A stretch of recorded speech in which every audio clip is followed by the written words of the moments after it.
Let's face it, this year has been rough, but we can finish 2020 on a high with a fantastic Christmas dinner. My name is James Howe from Chef at Home, and this is my ultimate guide to Christmas dinner 2020.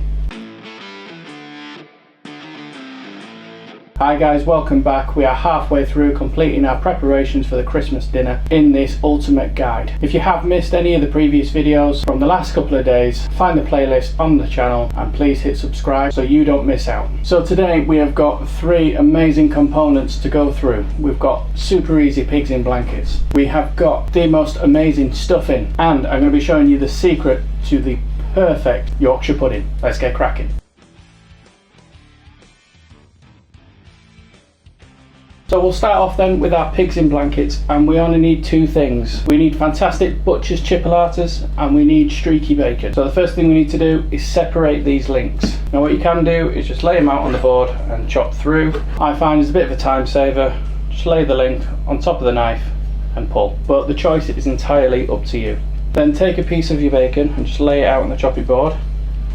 And using the blunt side of the knife, just stretch out bacon along the chopping board so you get as much out of it as possible. Lay one of your sausages at the end just at a 45-degree angle and just start to roll up all the way to the top. By the time you get to the top, you've got it perfectly covered. And once done, just lay them on a tray, move on to the next one. Then once you're at the stage where they're all wrapped, if you're doing this the day before, cover with cling film into the fridge, they'll be happy as Larry. But when it comes to cooking them, these are going to take about 20-25 minutes at about 200. Just a little splash of oil, just make sure they are well coated, just stops them sticking. For a little bit of extra awesomeness, drizzle over a little bit of honey, and they are oven ready.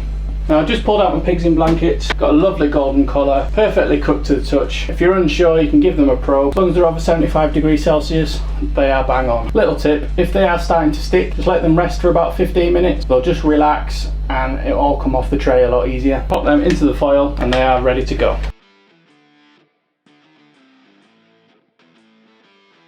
So now moving on to our stuffing. We need a pan on the heat, a little bit of oil, and take an onion and we just need to dice it. I've chosen a red onion just because I want it to be that little bit sweeter.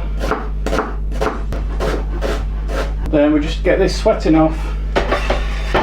From there, just take some fresh sage. A little goes a long way, so you don't need a lot. Roll it up, making a little cigar, and just slice down in with your onions. Then just take some dry cranberries. Give them a rough chop just to break them up. Add them to the pan as well. Then leave them on the lowest heat, just let them do their thing. Switch out your boards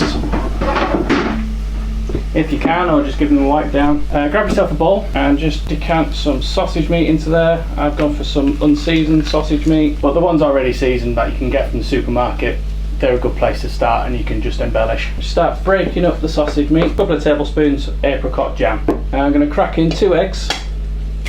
And then a load of breadcrumbs. If you haven't got some old bread lying about to blend up, don't worry too much about it. You can get little tubs from the supermarket these days. And just start mixing that through. Then add in your onion, sage, cranberry mix. And again, just fold that through the sausage meat. For a last little bit of colour, got some chopped parsley. Give that a really good mix in. And of course, finish off some salt and pepper. Now what you should end up with, something you can pick up. You should be able to just shape it with your hands, so you could make stuffing balls if you wanted to. If you're not at that stage, just add some more breadcrumbs and it will dry out and come together. What I prefer to do over stuffing balls is to make a long sausage that I can carve. So just arm yourself with some greaseproof paper and just put the stuffing in a long line along. Don't worry about being too neat, sort the shape out very soon. If like mine, the mix will probably make another sausage. Even better, you've got more. Pack that in nice and tight together, make sure there's no gaps. Lift up the paper, press it down, begin to roll it all the way to the other end. Spin it round. Now I've got a lot nicer shape to work with. So now I can tuck in, just roll it over, twist both ends, so you've got yourself a nice little cracker. And if you've got mix left, do the other one. If you're just prepping, these can go into the fridge overnight, or if you're cooking them straight away, into the oven, 200, about 25 minutes, half an hour. So I've just taken my stuffing out of the oven. So I'm just going to give these 10 minutes now just to relax before I do anything to them. Now it's had its rest time, I'm going to carve it. Lift off your paper. So what we should end up with is this really nice colourful stuffing sausage.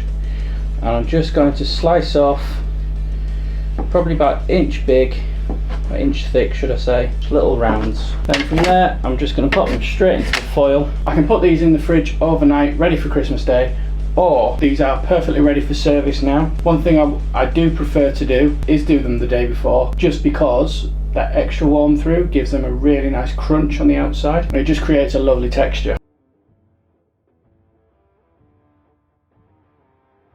Now we're on to the big one. It's the Yorkshire pudding recipe. Now there are many like it, but this one is mine. And the first thing we're going to do is get this tin really hot. So oven up to full whack, and just probably about a teaspoon of oil at the bottom of each cup in the tin. And now into the oven with this, probably be about half an hour. I'm going to get the oil almost to the point of smoking. And while we're waiting for that, we can move on to the mix. Arm yourself with a whisk, a bowl and a jug. So we're going to be using this jug to measure out the ingredients. I'm not going to be using the measurements on the side. I'm going to be using it as an equal volume instead of equal weight. You'll see what I mean in a second. But you can use anything for this. You could use an old coffee cup or something like that.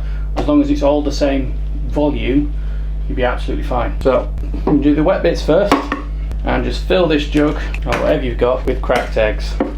When you're about as full as you can be, straight into the bowl. Then fill the jug with milk, and again into your bowl, and then the same again for water. And just give this a mix up, break up all those yolks. And that is your wet mix done.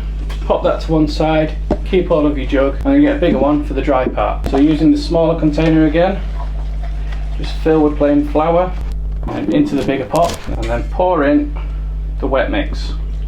About half full. Whisk in, and it'll just start to become a paste or a really thick batter. No lumps. In with the rest of it. Then just give it a quick season. Leave this for about 20 minutes on the side. Just let the bubbles start to do the thing. That'll be nice and rested by the time the tin is hot enough for these to go in. Now with the Yorkshire pudding tin nice and hot, a little bit smoky, just going to pour in my Yorkshire pudding mix. So a little whiz up, get as much air in there as possible, and just pour straight in. And that's exactly what should happen. The oil should start bubbling, it should start sizzling and cooking straight away. Do this as quickly as possible without getting the mix everywhere. It's a right pain in the arse to clean up. Once the tin's completely full, back into the oven. Now they're going to take around about 40 minutes to cook. Don't open the oven door, otherwise there's a chance that the Yorkshires will sink. Leave them to their own devices. If you're anything like me, you'll watch them through the glass rising. But if you're not that sad, you can just get on with doing some other things. So after 45 minutes, my Yorkshires are out of the oven, and they are beautifully risen, beautifully crisp. Still got the little spongy bit at the bottom, which is what I love, and they come nice and easy out of the tray. Now if you've got more mix like I do, get another batch in, more the merrier. There you are guys, video number 3. We have made some fantastic Yorkshire puddings, some super easy pigs in blankets, and a super sweet, super tasty pork stuffing. In tomorrow's video we're going to be doing the main event. We're going to be cooking all of our meats. I will see you tomorrow.